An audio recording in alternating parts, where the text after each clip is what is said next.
This video is sponsored by Card Kingdom. You can visit their store by using my referral link in the description below.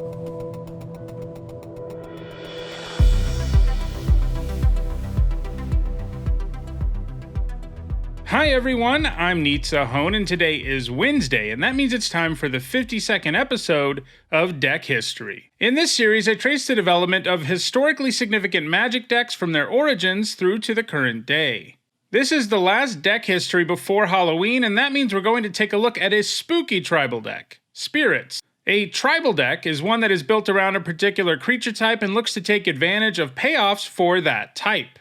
I'm pretty sure Spirits is the only tribal deck with multi-format success that I haven't covered in this series. Over the last 6 years or so, Spirit decks have been one of the most consistently successful tribal decks around, even if they came onto the scene much more recently than more famous tribes like Goblin, Merfolk, and Elves. Over the years, Spirit tribal decks have found success in Standard, Extended, Modern, and Pioneer. In this video, we'll take a look at the decks in each of those formats and discuss how and why they have changed over time. We're going to start back in 2008 with the Extended format because that was the first format that ever featured a Spirit tribal deck. Extended is a now-defunct rotating format that featured the last several years of sets. Basically, it was like Standard, but it had a much larger card pool. At Grand Prix Philadelphia that year, Matt Hansen piloted his Spirit Stompy deck to a top 8 finish. It was a green-white aggro deck with a Spirit sub-theme. The deck isn't nearly as focused on the Spirit type as most of the other decks on this list, as its only true Spirit payoff is Tallow-Wisp, which lets you search up an aura anytime you cast a Spirit. Tallow-Wisp is from Kamigawa block, which was the first time we saw Spirit Tribal really supported, but this is really the only time a Kamigawa block Spirit was central to any Spirit deck. Anyway, tutoring up an aura every single time you cast a Spirit is pretty powerful. It basically makes all your Spirits into 2-for-1s, and fairly flexible 2-for-1s, since you can search up all kinds of stuff. The deck could search up aggressive auras like Armadillo Cloak, or it could get a removal spell like Temporal Isolation. In order to take full advantage of Tallow-Wisp, the deck ran several other Spirits like Chameleon Colossus, Kami of Ancient Law, and Phantom Centaur. This was the only time a Spirit tribal deck showed up in any format before 2012, when Spirit decks really emerged as a result of Innistrad block. Innistrad was a tribal-focused block, with each allied color pair featuring a creature type as its main theme, and for blue-white, it was Spirits. In general, our various trips to Innistrad have been central to making Spirits competitive in multiple formats. Let's move now to the Standard of 2012, the first time Innistrad Spirits made an impact in competitive Magic. Let's take a look at Philip Braswell's Spirit Delver deck, which top-8'd in SCG Open. Obviously, Delver of Secrets is not a Spirit, and this deck had a big spell theme in order to get Delver going, but it did feature a Spirit sub-theme, largely as a result of Drogskull Captain, a Spirit Lord who gives +1/+1 and hexproof to your other Spirits, including Spirit tokens made by spells. That's quite the impressive boost to give to all of your Spirits, especially attached to a 3-mana 2/2 flyer. If you could ever get 2 captains in play, which the deck could do fairly consistently thanks to Phantasmal Image, all of your Spirits would have hexproof.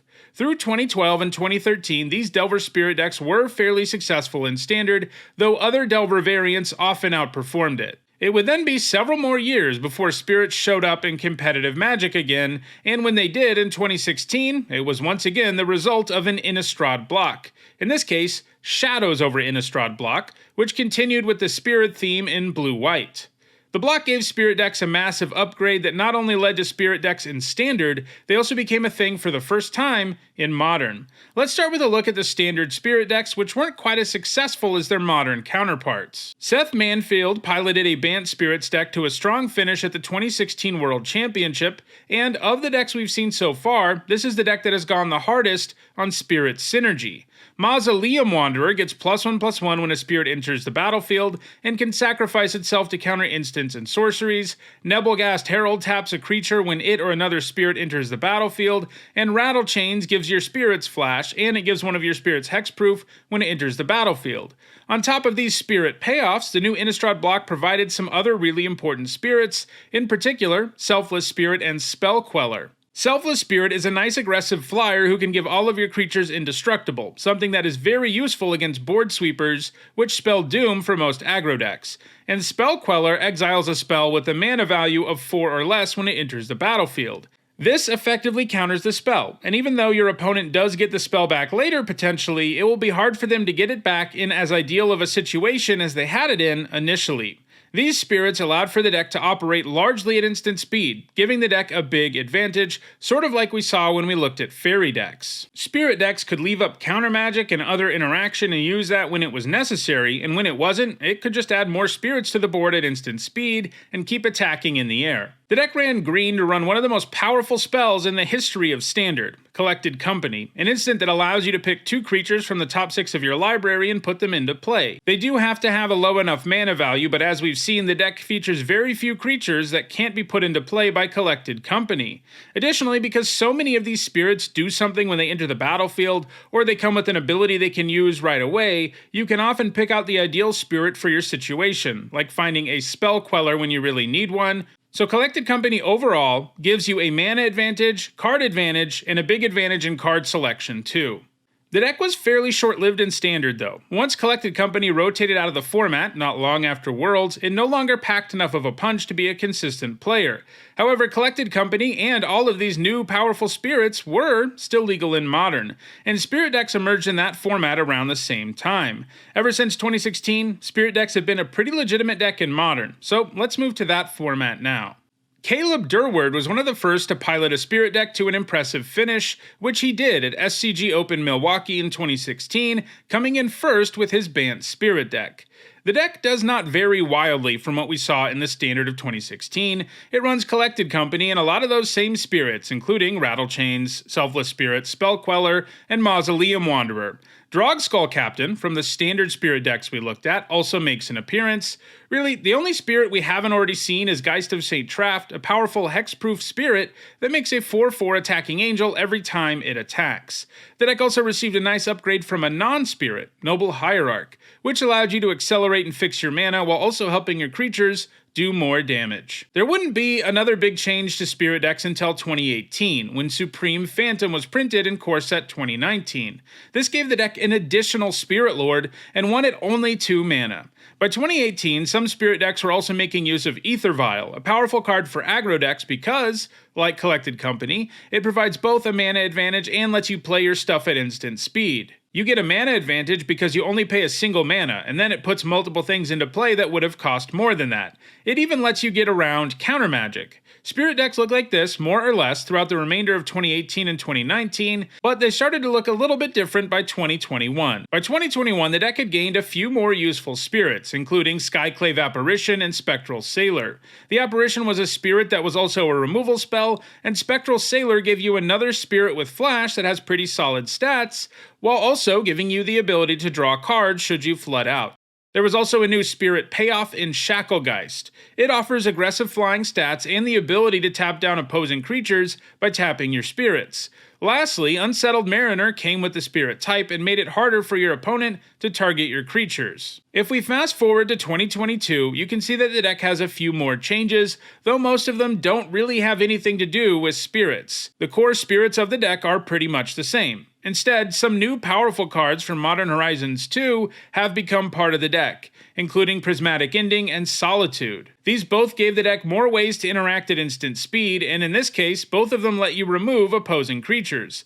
Many Spirit decks have also been utilizing Yorion as a companion, though obviously the variants of the deck that do that can't do it anymore with Yorion's recent ban. Spirit decks continue to be fairly relevant in Modern today, though they aren't quite as prevalent in the format these days as they were between 2019 and 2021. We do still have one more format to cover though, and that's Pioneer. Spirit decks have been part of that format since it began in 2019, and they continue to be part of that format today. At 2020's Pro Tour Nagoya, 3 Bant Spirit decks top-8'd the event, including the deck that won it all in the hands of Kenta Harane. Unsurprisingly, the deck doesn't look drastically different from what we saw in Modern. Most of the spirits used in those decks and Collected Company are also legal in Pioneer.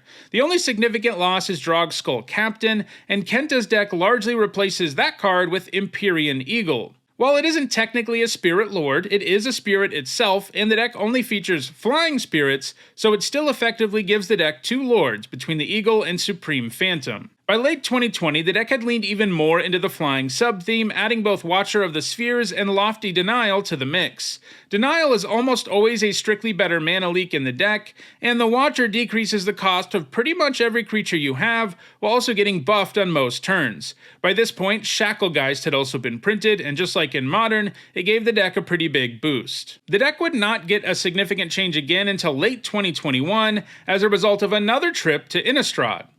This version of the deck went mono blue, as there were now enough powerful spirits just in that color to carry a spirit deck, and that made the deck's mana very good. Geistlight Snare gave the deck another very good way to counter spells that works even better when you control spirits. Additionally, Spectral Adversary gave the deck a powerful flexible spirit whose phasing ability can be used to save your creatures or get opposing blockers out of the way. Not all of the newer cards for the deck were from Innistrad though, some of them were from Kaldheim. The addition of Ascendant Spirit led to the deck being interested in Snow. It offers a 1-drop that scales throughout the game before becoming a threat that is impossible to beat. This also gave the deck easy access to the powerful Faceless Haven, which is not only a great creature land, but it's also a spirit, so you get to take advantage of your tribal payoffs too. If we fast forward all the way to September of 2022, the deck has again undergone significant change, losing the snow theme and returning to its Bant form. Current versions of Pioneer Spirits use Skyclave Apparition, Cemetery Illuminator, and Catilda Dawnheart Martyr. We've seen the Apparition before, but this is the first time we've seen the Illuminator or Catilda. The Illuminator can allow you to cast cards from the top of your library, and Catilda has power and toughness equal to the number of spirits you control to go along with flying and lifelink, allowing it to really put games out of reach. She can even come back from the graveyard as an aura, granting the same boost. Spirits continue to be a very real presence in Pioneer, and really, they have been a format-defining archetype. They're also doing really well in Explorer, which is sort of the arena version of Pioneer. Many of the spirits that are legal in Pioneer are also available on Arena, and that relatively new format hasn't had any big events just yet, but I think it's pretty likely we see spirits find similar success in Explorer. So that's the history of spirit decks. We're almost in preview season for Brothers War, and as usual, this series goes on hiatus for a few weeks as I start working on and putting out the set review for the new set, but the series will be returning in November. That does it for this video. If you enjoyed it, don't forget to like it and share it so that others can enjoy it too. If you want to make sure you catch future episodes of this series, don't forget to subscribe. If you want to catch up on the more than 50 other deck histories, you should see the playlist on your screen shortly. Thanks for watching.